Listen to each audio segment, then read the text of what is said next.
Dominguez was with us at CPAC. She was tremendous. Make sure you go check it out today over at HometitleLock.com. Steve, 25. Natalie, the judges, you've done a little research on some of these judges. They're not exactly disinterested, are they, ma'am?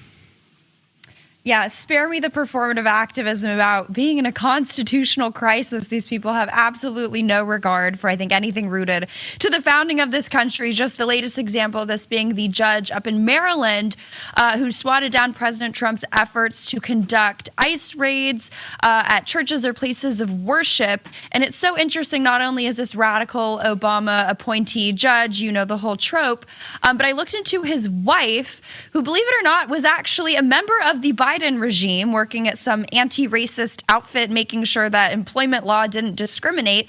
But even more interesting, she actually has a track record of attacking President Trump on his immigration policy in the press, because she used to work for a very far-left, open borders immigration group called the National Immigration Forum, whose top donor is, you guessed it, George Soros's Open Society Foundation. She was a vice president there. This is a group that advocates outright, so you know how radical they truly are, for mass amnesty of upwards of 11 million people. Like I said, they oppose all border security. She's a repeat Democrat donor, a far-left activist. And this is who the media, when you read the story, they depict it as, oh, this judge is swatting down, you know, the, forever unconstitutional actions of President Trump. This group is engaged in active lobbying efforts against President Trump and the policies that the wife of the former VP of this group is now adjudicating on. So this is all obviously lawfare. They had 4 years to sharpen their knives. They've been court shopping. That's sort of the MO of all these resistance type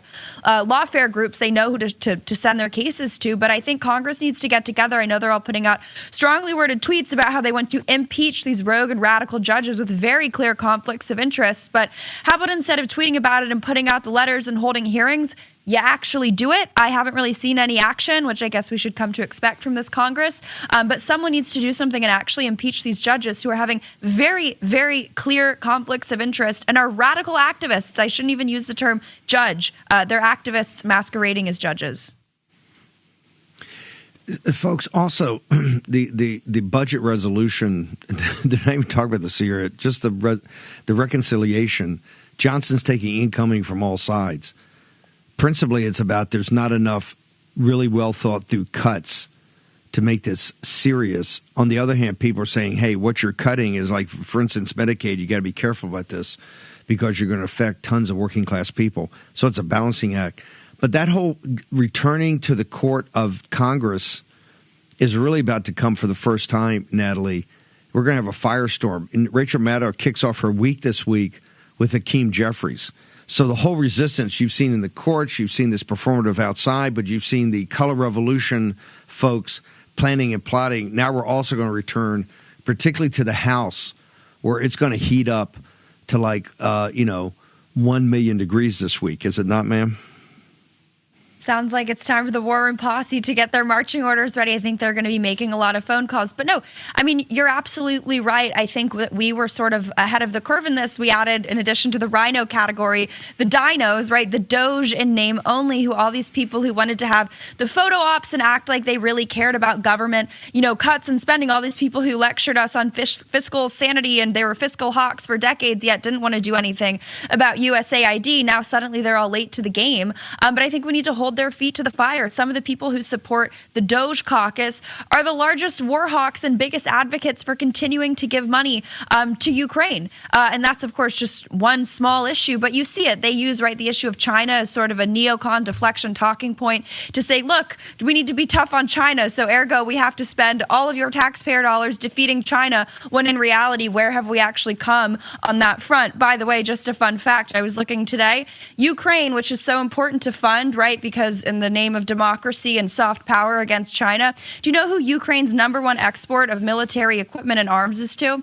It's to none other than the Chinese Communist Party, to China. So all of these talking points about soft power and all this stuff, it's complete BS. It's complete lie to continue the gravy train that is the military-industrial complex.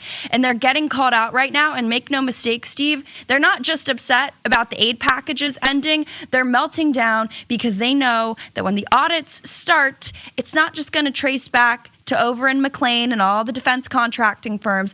It's going to go to the House of Representatives and all the, Mike Rogers and those types of the world who, in the name of democracy, have sold this country out. Natalie, what is your social media, ma'am? Natalie G. Winters on all platforms. Thank you for having me.